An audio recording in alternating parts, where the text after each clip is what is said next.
Hello friends.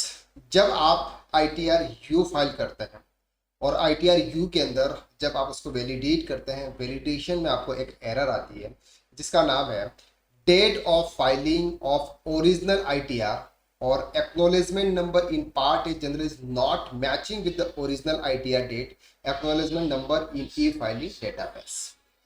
अब ये error क्यों आता है और इस एरर का सॉल्यूशन क्या है, ये आज हम इस वीडियो के अंदर डिटेल में देखने वाले हैं। आईटीआर यू दो तरीके से फाइल होता है। एक, आपने प्रीवियस में कोई भी रिटर्न फाइल किया हो, उसके अगेंस्ट में आप आईटीआर यू फाइल कर सकते हैं। और दूसरा, आपने प्रीवियस में कोई भी रिटर्न फाइल नहीं किया है और आप आईटीआर यू फाइल कर रहे हैं।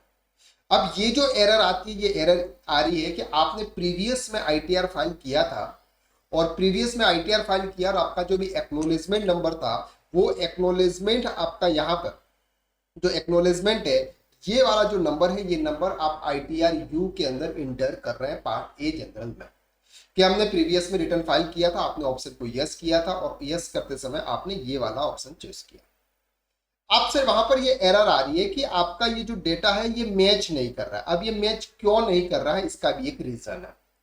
रीजन ये है कि जब भी आप इनकम टैक्स रिटर्न फाइल करते हैं, उस रिटर्न को आपको वेरीफाई करना होता है। या तो आप आधार ओटीपी से वेरीफाई करें या फिर आप सीपीसी बेंगलोर आप उसको बाय पोस्ट सेंड करके आप उसको वेरीफाई करें, यानी कि आपको वेरीफाई करना जरूरी होता है।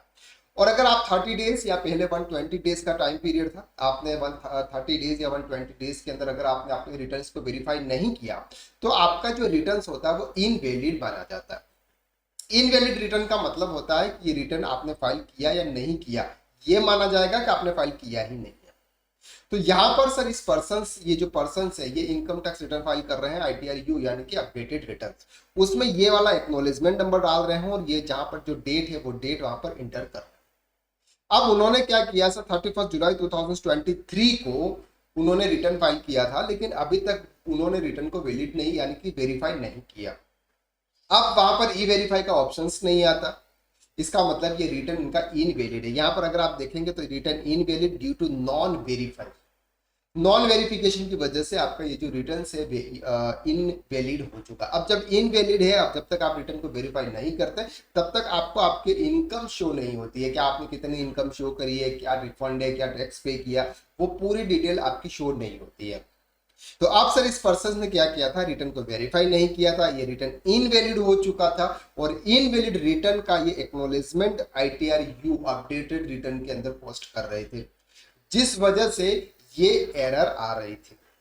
तब इस एरर का सॉल्यूशन सर ये है कि आपको फ्रेश आईटीआर यू फाइल करना है और उस समय आपको ये नहीं दिखाना है कि हमने प्रीवियस में आईटीआर कोई भी इनकम टैक्स रिटर्न इस असेसमेंट ईयर के लिए फाइल किया था।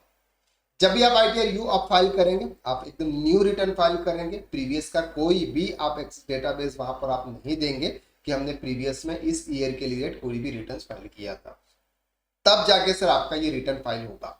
अदरवाइज अगर आप ये वाला एक्नॉलेजमेंट नंबर इंटर करेंगे तो आपका रिटर्न अभी ये इनवैलिड है, गवर्नमेंट के पोर्टल पर, इनकम टैक्स के पोर्टल पर अभी ये नहीं है, इस वजह से पोर्टल आपको वहां पर मैच नहीं कर रहा है। तो आपको क्या करना है सर, आपको fresh ITR you updated return file करना है फिनेंशियल ईयर 23-24 का।